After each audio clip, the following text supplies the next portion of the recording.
Hi friends, இது என்ன வீடியோன்னா, எங்கடா இவங்க பஸ்ஸில் போகிறாங்களேன்னு பார்க்குறீங்களா? பைக்கில் தான் போவேன் கோயம்பேட்டுக்கு. பைக்கில் போய் தான் பழம் பூவெலாம் வாங்கிட்டு வந்து தெருவில் போய் வியாபாரம் பண்ணிட்டு வருவேன். கோயம்பேட்டுக்கு போய் பழம் பூவெலாம் வாங்கிட்டு வந்து தெருவில் விற்பேன். பைக்கு கொஞ்சம் ரிப்பேர் ஆகிடுச்சிங்க, அதனால் பஸ்ஸில் போய் வாங்கிட்டு வரலாம். பழம்லாம் வாங்க முடியாது, பூ மட்டும் வாங்கிட்டு வரலாம் அப்படின்ட்டு கிளம்பிட்டேன். பஸ்ஸில் பார்த்தா ஒரே டிராஃபிக்குங்க. பைக்கில்னா நான் 1 மணி நேரத்தில் போயிடுவேன். இந்த டிராஃபிக்குனால 2 மணி நேரம் ஆகுது இங்கேருந்து நான் கோயம்பேட்டுக்கு போகிறதுக்கு. பஸ்ஸை கொண்டாந்து ஒரு அரை மணி நேரமாக நிப்பாட்டி போட்டாங்க பாருங்கள். எவ்வளோ டிராஃபிக் பாருங்கள். அந்த டிராஃபிக்கில் அதுக்குன்னே பஸ்ஸில் போகணுன்னாவே எனக்கு பிடிக்காது. அதனால் நான் சாம பைக் எடுத்துகிட்டு நம்ம ஸ்கூட்டி தான் நம்மளுக்கு பெட்ரு, எடுத்துகிட்டு கிளம்பி போயிட்டே இருப்பேன். சரி என்ன பண்ணுறது, பஸ்ஸில் போய் பூவாவது தெருவில் விற்றுட்டு வரலாம், ஒரு 200 300 கிடைக்கும் அப்படின்னு நினச்சி எனக்கு பூவாவது எடுத்து வரலான்ட்டு பஸ்ஸில் ஏறி கிளம்பிட்டாங்க. ஃப்ரீ பஸ்ஸு தான், சரி வா ஃப்ரீ பஸ் தானேன்னு சொல்லிட்டு ஏறி கிளம்பியாச்சு.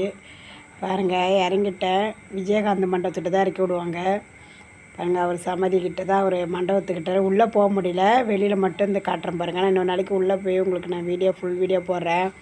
சரி, நான் இப்போ கோயம்பேட்டுக்கு போகணுமேனுட்டு வெளியிலேருந்து மட்டும் காட்டினேன். அங்கே ஷேர் ஆட்டோ இருக்கும், அதில் ஏறி உக்காந்துருக்குறேன். அது ஒரு 10 பேர் வந்தால் தான் அந்த ஆட்டோவை எடுப்பாங்கப்பா. அதனால் நான் ஒரு ஆள் முன்னே ஏறி உக்காந்துருக்குறேன். வராங்கல்ல, பஸ்ஸை விட்டு இறங்கி வராங்க. இறங்கி வந்து காட்டுறேன் பாருங்கள். ஒரு 10 பேர் ஏறின பிறகு தான் அங்கே வண்டி ஆட்டோவை எடுப்பாங்க பாருங்கள். எல்லாருமே அங்கே போகிறவங்க தான், கோயம்பேட்டுக்கு பூ வாங்க பழம் வாங்க போகிறவங்க தான். அங்கே விஜயகாந்த் மண்டபத்துலேருந்து பக்கத்தில் பூ கடை கொண்டு விட ஒரு 20 ரூபா வாங்குவாங்க. அதை கொண்டு கொடுத்துட்டு பூ மார்க்கெட்டுக்கு வந்துட்டேன். பூ தாங்க எல்லா இடத்துலையும் விலை கேட்டு சுற்றி பார்க்குறேன். விலை ஒன்றும் கட்டுப்படி ஆகலை, ஒவ்வொரு விலை. பூ இதை வாங்கிட்டு போய் நம்ம என்ன விற்கிறதுன்னு தெரியாமல் நானும் எங்கேயாவது கம்மியாக தருவாங்களான்னு சுற்றி இந்த மார்க்கெட்டே சுற்றுறான்னு அடிக்கிறாங்க. எங்கேயுமே கம்மியாக கொடுக்குற மாதிரியே தெரியல. எங்கே கேட்டாலும் விலை ஓவராகவே இருக்குது. எல்லோரும் அப்படி தான் கேட்டு வராங்க. வயசானவங்க கூட நின்று கேட்டுட்டு வராங்க. எங்கேயுமே எங்களுக்கு ஏற்ற மாரி கட்டுப்படி ஆகலைன்னா நம்ம தெருவில் எடுத்துகிட்டு போகிறதுனால கொஞ்சம் கூட அள்ளி போட்டால் தான் கொஞ்சம் வாங்குவோங்க. கரெக்டாக போட்டோம்னா வாங்க மாட்டாங்க. நம்ம வருவோன்னே வெயிட் பண்ணுவாங்க கரெக்டாக தெருவில் எல்லாமே. அதனால் நானும் கோயம்பேடு மார்க்கெட்டே சுற்றுறேன். விலையே கட்டுப்படி ஆகலை. அப்படியே திரும்பி ஓடிடலாமா அப்படின்னு பார்த்தேன். சரி, இவ்வளோ தூரம் வந்துட்டோம், கொஞ்சமாவது வாங்கிட்டு போகலாம் அப்படின்னு. காசு இன்றைக்கின்னு பார்த்து கம்மியாக தான் எடுத்துகிட்டு போனேன். நான் நினச்சிட்டு போனால் ஒரு 10 கிலோ ஒரு 5 கிலோ வாங்கிட்டு போயிடலாம் அப்படின்னு நினச்சிக்கிட்டு, அங்கே விலை விற்கிறத பார்த்தா 5 கிலோ கூட அந்த காசு பத்தாதாட்டுங்க, அவ்வளோ விலை. இதை நான் வாங்கிட்டு போய் என்ன பண்ணுறதுன்னு தெரியலன்னு சொல்லிவிட்டு கோயம்பேடே ரவுண்ட் அடிக்கிறாங்க, ஒரு கடை கூட விடாமல். கூட்டம் வேறு, என்ன மழை வேறு பெஞ்சிருக்கா, நசன்னு ஈரம் வேறு.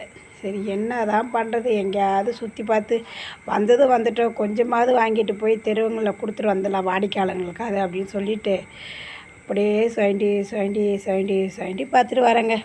பாருங்களா, அந்த மார்க்கெட்டே உங்களுக்கு நான் சுற்றி காட்டுறேன். ஒரு இடம் விடாமல் எங்கே பூ மல்லி கண்டு ஒரு சேரு 600 ரூபான்றாங்க, முல்லை கூட 600 ரூபான்றாங்க. அம்மா எந்த பூவும் வாங்க முடியலைங்க. எல்லாமே விலை கேட்டுட்டு நம்மளுக்கு கடையில் வைக்கிறவங்க தான் கரெக்டாக இருக்கும். நம்மளுக்கு அது ஒன்றும் கட்டுப்படி ஆகாதுன்னு சுற்றி நானும் பார்த்துட்ருக்குறேன். நம்ம அந்த கோயம்பேடு பூ மார்க்கெட்டே சுற்றிட்டேங்க. சரி, இங்கே கம்மியாக தருவாங்கன்னு எங்கேயுமே கம்மியாக இல்லை. எங்கே பார்த்தாலும் ஒரு கடைக்கு ஒரு கடை கூட தான் இருக்க தவிர எங்கேயுமே கம்மியாக இல்லை. ஏன்னா மழை நேரத்தில் பூ வரலையாட்டுக்கு. அவங்கள சொல்லி நம்ம குத்தம் கிடையாது. இருந்தாலும் நம்ம வியாபாரக்காரங்க நம்மளுக்கு எப்படி இருக்குமோ அதுவும் பார்க்கணும். அதை பார்த்துட்டு போனால் தான் நம்மளுக்கு வேலைக்காகும். வேறு என்ன பண்ணுறதுன்னு தெரியாமல் ஒரே ரவுண்டு தாங்க அடிக்கிறேன். ரவுண்டு அடித்து கடைசியாக ஒரு கடையில் அந்த பூவை கேட்ட விலை என்னமோ கொஞ்சம் கம்மியாக இருந்த மாரி இருந்துச்சு, ஒரு 10 ரூபாய் எல்லா கடையோடையும். சரிங்க, என்ன பண்ணுறது, எவ்வளோதான் சுற்றி வந்தாலும் கால் வலி தான் வருது, வேறு ஒன்றும் கிடையாது. கால் வலியை தவிர வந்ததும் வந்துட்டோம், சும்மாலாம் ரிட்டர்ன் போக முடியாது அப்படின்ட்டு ஒரு ஒரு கடையை பிடிச்சி அந்த ஒரு கடையில் மட்டும் கம்மியாக இருந்துச்சு விலை. எல்லா கடையோட இந்த கடையில் எவ்வளோ பரவாயில்ல அப்படின்னு நினச்சிக்கிட்டு அந்த கடையில் மட்டும் ஒரு 5 கிலோ ஒரு 10 கிலோ சாமந்தி பூ வாங்கிட்டேன். கொடுங்கன்னு சொல்லிட்டு 10 கிலோ சாமந்தி பூ வாங்கிட்டு தலைக்கு வைக்கிற பூவெல்லாம் எதுவுமே வாங்கலை. நான் மாலைலாம் விற்கிறாங்க, வேணும்னா வந்து கோயம்பேட்டில் வாங்கிக்கோங்க. தலைக்கு வைக்கிற பூவெல்லாம் எதுவுமே வாங்குற மாரியே கிடையாது. எவ்வளோதான் சுற்றி சுற்றி வந்து அவங்களே கேட்குறாங்க, என்னம்மா நீ சுற்றி வந்துட்டுருக்குற வாங்கலையாம்மான்னு. என்னவா செய்கிறது, கட்டுப்படியாக அவ்வளோ விலை அப்படின்னு சொல்லிட்டு சுற்றிட்டு வந்துக்கிட்டே இருக்கிறேன். இதெல்லாம் வேலைக்கு ஆகாதுடா எப்பா, பயப்புள்ள வழியை விடுங்கன்னு சொல்லிவிட்டு ஒரு கடையில் மட்டும் ஒரு 20 ரூபா கம்மியாக இருந்துச்சு. சரி கொடுங்கன்னு சொல்லிட்டு வாங்கி ஒரு 10 கிலோ வாங்கி தலையில் எடுத்து வச்சுக்கிட்டு கொஞ்சம் தலைக்கு பூ கொஞ்சம் வாங்கிட்டு ரோஸு கொஞ்சம் வாங்கிட்டேங்க அதில் கலந்து கொடுக்கறதுக்கு. எடுத்துக்கிட்டு இதுக்கு மேலெலாம் நம்மளால சுற்ற முடியாது, கால் வலி வந்துடுச்சு எனக்கு, வாங்க போகலாம் அப்படின்னு சொல்லிவிட்டு ஆட்டோ இருக்கிற இடத்துக்கு கிளம்பிட்டேன். ஏன்னா பூ எதுவுமே கம்மியாக இல்லை, எல்லாமே விலை அதிகமாக இருக்கும்போது நம்ம என்ன செய்ய முடியும், ஒன்றும் பண்ண முடியாது. கிடச்சது போதுன்னு தூக்கி தள்ள வச்சுக்கிட்டு நம்ம ஆட்டோவுக்கு போயிடலாம். இப்போயே மணி ஆகிடுச்சி, சுற்றி சுற்றி அங்கேயே 1 மணி நேரம் 2 மணி நேரத்துக்கு மேலே ஆகிடுச்சி.